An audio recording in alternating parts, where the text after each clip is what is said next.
ഏത് പദവി വഹിക്കാൻ യോഗ്യനാണ് കെ മുരളീധരനെന്നും കെ.പി.സി.സി പ്രസിഡന്റ് കെ സുധാകരൻ. വേണമെങ്കിൽ കെ മുരളീധരന് കെ.പി.സി.സി പ്രസിഡന്റ് സ്ഥാനം കൊടുക്കാൻ തയ്യാറാണെന്ന് കെ സുധാകരൻ പറഞ്ഞു.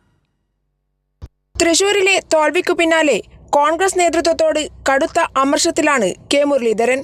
ദേശീയ രാഷ്ട്രീയത്തിലേക്ക് താൻ ഇനി ഇല്ല എന്നും വയനാട് ലോക്സഭാ സീറ്റിലേക്ക് മത്സരിക്കാനില്ലെന്നും മുരളീധരൻ തന്റെ അടുത്ത വൃത്തങ്ങളോട് വ്യക്തമാക്കി കഴിഞ്ഞു.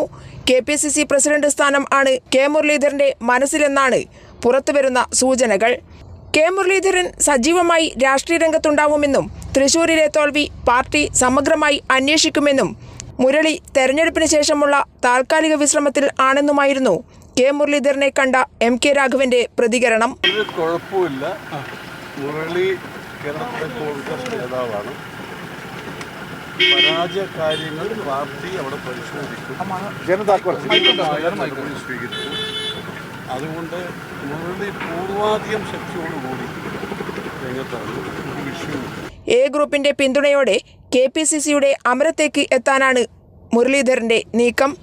18 മണ്ഡലങ്ങളിലും മുന്നണി വിജയം നേടി തൃശൂരിലെ നാണംകെട്ട തോൽവിക്ക് പിന്നിൽ എത്തിച്ചത് നേതൃത്വം തന്നെയാണെന്നിരിക്കെ മുരളീധരന്റെ ഉപാധിക്ക് മുന്നിൽ നേതൃത്വത്തിന് വഴങ്ങേണ്ടി വന്നേക്കും.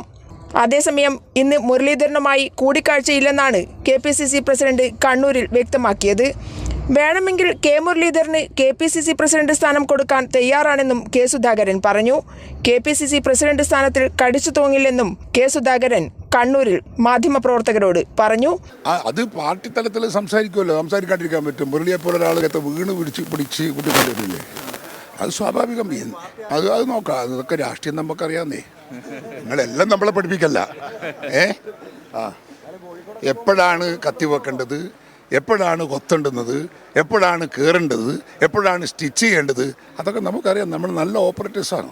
എന്നാൽ കെ മുരളീധരനെ കാണാൻ കെ സുധാകരൻ കണ്ണൂരിൽ നിന്നും പുറപ്പെട്ടു എന്നുള്ളതാണ് ലഭ്യമാകുന്ന സൂചനകൾ. കൈരളി ന്യൂസ്, കോഴിക്കോട്.